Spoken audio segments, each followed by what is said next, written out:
నమస్తే, welcome to 99 TV. ఒక Surf advertisement వస్తుంది, ఆ మరక మంచిదే అని.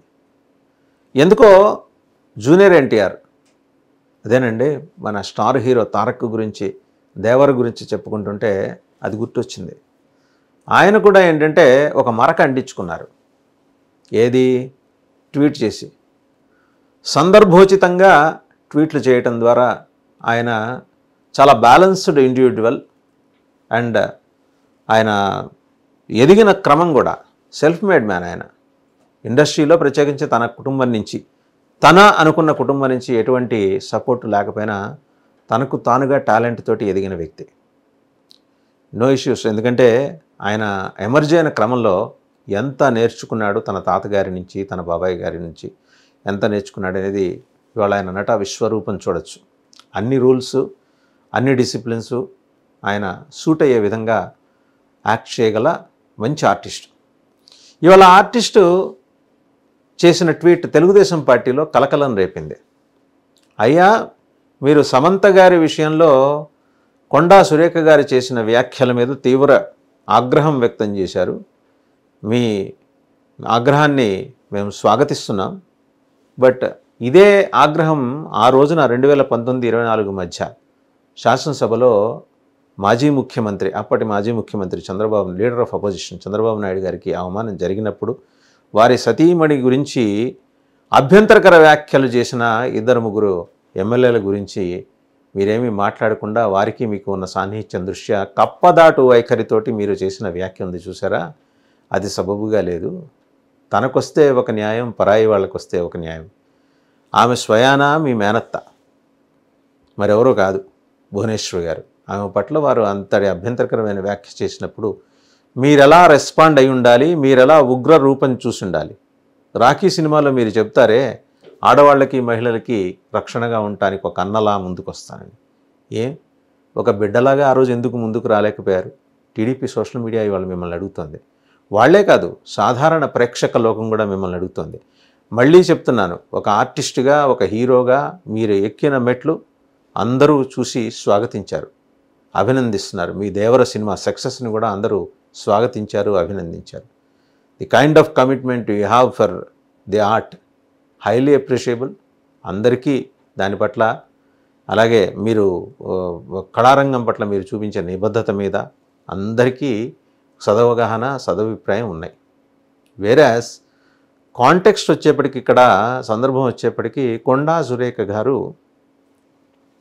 సురేఖ గారు సమంత గారి మీద చేసిన వివాదాస్పద వ్యాఖ్య మీద ఆగ్రహం వ్యక్తం చేస్తూ ఇండస్ట్రీని టచ్ చేయమాకండి అనే పద్ధతిలో గట్టిగా నిలదీశారు. ఆ రోజు మీ మేనత్త గారి విషయంలో ఈ రకంగా మాట్లాడినప్పుడు మీరు ఎందుకు పెదవి మెదపలేదు? జగన్ మిమ్మల్ని కట్టడి చేశాడా అనే ప్రశ్నతో పాటు జగన్మోహన్ రెడ్డి గారు ఈరోజు మీరు చేసిన ట్వీట్ వెనకాల కూడా ఆయనే ఉన్నారు, ఆయన ఎంత ఇచ్చారు అనే ప్రశ్నను కూడా సోషల్ మీడియాలో లేవనెత్తుతుంది. మీరు సమాజంలో ఉన్నారు, సమాజం నుంచి మీరే చెప్తుంటారు, సమాజం నుంచి నేను చాలా తీసుకున్నాను, సమాజానికి వెనక్కి ఇచ్చేయాలి శ్రీమంతుడి మాదిరి. మహేష్ బాబు శ్రీమంతుడి సినిమాలో చేశాడు. వెరస్ రియాలిటీలో వాస్తవానికి వచ్చేప్పటికి మీరు సమాజానికి వెనక్కి ఇస్తున్నారు. ఆపద వచ్చినా, కష్టం వచ్చినా రాష్ట్రానికి, తెలుగు ప్రజలకి అండగా నిలబడటానికి మీ వంతు సహాయం మీరు చేస్తూ వస్తున్నారు. దాన్ని కూడా మేము స్వాగతిస్తున్నాం. కానీ మీ హృదయం ఎక్కడో కొరచైపోయింది. సొంత మేనత్త విషయంలో ఆ రోజు వాళ్ళు అలా మాట్లాడినప్పుడు సీరియస్గా ఈ రకమైన వ్యాఖ్యానం చేయకుండా ఇవాళ పని కట్టుకొని ఒక ఇండస్ట్రీకి వస్తేనే ఈ ఇబ్బంది, అది ప్రజలందరికీ వచ్చిన ఇబ్బందిలాగా భావించి మీరు ట్వీట్ చేశారు చూసారా. టీడీపీ అభిమానులు, కార్యకర్తల హృదయాలను ఎక్కడో కెలికింది అది. సో ఆ ట్వీట్ చేయటం ద్వారా, ఎక్స్ వేదిక మీద ఆ ట్వీట్ చేయటం ద్వారా మీరు ఒక మరక అంటించుకున్నారా? ఆ మరక మంచిదేనా? అందులో చాలామంది స్పందించారు. సినిమా హీరోలు చిరంజీవి గారు, అలాగే ఇంకా చూస్తే ఇండస్ట్రీలో నాగార్జున గారు మాట్లాడారు, నాగచైతన్య గారు స్పందించారు, ఇంకా సినిమాలోకి నుంచి చాలామంది స్పందించారు, అమలు మాట్లాడారు. అండ్ వేరాస్ ఇటువంటి వ్యాఖ్యల్ని ఎవరు స్వాగతించారు. ఒక విషయం మీరు మర్చిపోతున్నారు, లేదా గుర్తు చేసుకోవటం లేదేమో.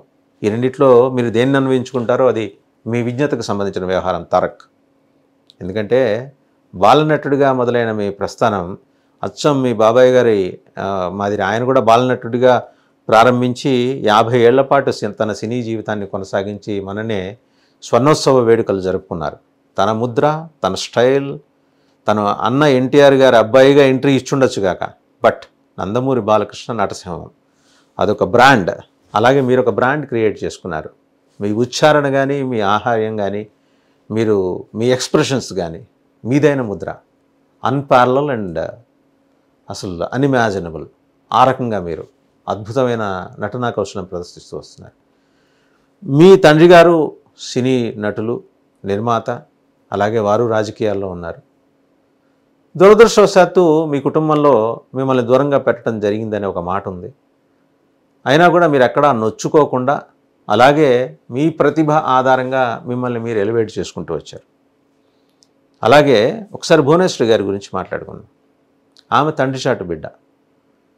ఆమె వివాహం అయిన తర్వాత, చంద్రబాబు నాయుడు గారితో వివాహం అయిన తర్వాత 40 ఏళ్లలో ఆమె ఏనాడు వచ్చి పొలిటికల్గా స్పీచ్ ఇచ్చింది లేదు. మొన్న ఆయన లాస్ట్ ఇయర్ ఆయన అరెస్ట్ తర్వాత కానీ ఆమె నేరుగా వేదిక మీద వచ్చి స్పీచ్ ఇచ్చింది లేదు.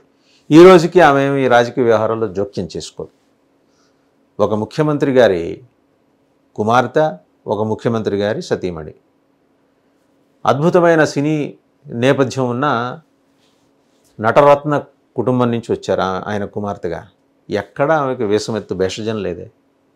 అటువంటి తల్లికి అవమానం జరిగితే మీరు రెస్పాండ్ అయిన విధానం ఏంటి? ఈరోజు సమంత గారికి అవమానం జరిగినప్పుడు మీరు రెస్పాండ్ అయిన తీరేంటి? ఇదేదో సారూప్యం కోసం కాదు, కంపారిజన్ కోసం చెప్పట్లా.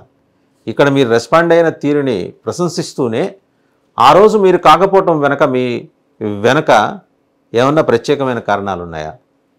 కేవలం నందమూరి కుటుంబం మీద మీరు మినహాయించి మిగతా ఉన్న నందమూరి కుటుంబం మీద మీకున్న ఒక కోపమా, ఆగ్రహమా? ఆ రోజు మాట్లాడలేకపోయారా? లేకపోతే జగన్మోహన్ రెడ్డి గైడెన్స్లో మీరు పనిచేస్తున్నారా? These are all the questions అండి సోషల్ మీడియా మిమ్మల్ని అడుగుతుంది.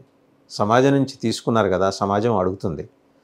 సో సమాజం అడిగినప్పుడు సమాజానికి జవాబు కూడా చెప్పాలి. పవన్ కళ్యాణ్ గురించి చాలామంది చాలా రకాలుగా మాట్లాడుతుంటారు, అన్నీ మౌనంగా వింటారు ఆయన. బట్ అంతిమంగా ఆయన సమాజానికి జవాబు చెప్తున్నాడు. ఓ పక్క ఏం చేసినా, తన కూతుళ్ళ చేత డిక్లరేషన్ ఇప్పించినా, తన కూతురు చేత డిక్లరేషన్ ఇప్పించినా తను ఒక ఉదాహరణగా నిలబడ్డారు. మీరు కూడా ఒక ఉదాహరణగా నిలబడండి, ఒక స్టేట్మెంట్ ఇవ్వండి. మీ నుంచి అభిమానులు కోరుకుంటున్నారు. మీ అభిమాన ప్రపంచం అంతా మీ వెనకాలే ఉంది, దాంట్లో ఏమీ డిస్ప్యూట్ లేదు. మీరు వైసీపీ ట్రాప్లో పడకండి, ఇండిపెండెంట్ ఆర్టిస్ట్గా మీరు ఉండండి అనే కోరిక అయితే ఉంది. దేవరా మీ సినిమా అద్భుతంగా ఉంది. సో మంచి సాంగ్స్ తోటి, మంచి ఫైట్స్ తోటి, ఉండాల్సిన దానికన్నా ఎక్కువ వైలెన్స్ తోటి మీరు చక్కగానే మీ సినిమాని జనం ముందుకు తీసుకొచ్చారు. అన్నీ బాగున్నాయి. తల్లి లాంటి మేనత్త విషయంలో జరిగిన అవమానం విషయాన్ని ఇంకా తెలుగుదేశం పార్టీ శ్రేణులు మర్చిపోవాలా, ప్రజలు కూడా మర్చిపోవాలా. మీకు రెక్టిఫికేషన్ అనే మాట అనొచ్చకూడదో, సవరించుకోవటానికి, లేకపోతే మీ వ్యక్తిత్వాన్ని మరింత ఉన్నతంగా తీర్చిదిద్దుకోవటానికి ఈరోజు ఒక ప్లాట్ఫామ్ వచ్చింది. గతంలో ఇలాంటి సంఘర్షణలు తెలుగు ఇండస్ట్రీలో లేకపోలేదు కాదు.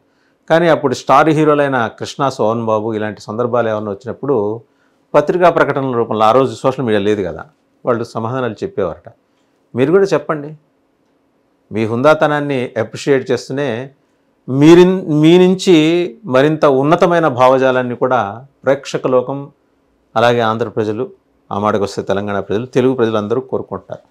తారక్, ఆ మరక మంచిదే, కాంటెక్స్ట్ వచ్చింది కాబట్టి ఇప్పుడు నన్ను నేను దిద్దుకోవటానికి ఆ ప్రస్తావన తీసుకొస్తున్నానని గతంలో జరిగిన సంఘటన గురించి ఒక పశ్చాత్తాపాన్ని ప్రకటించండి.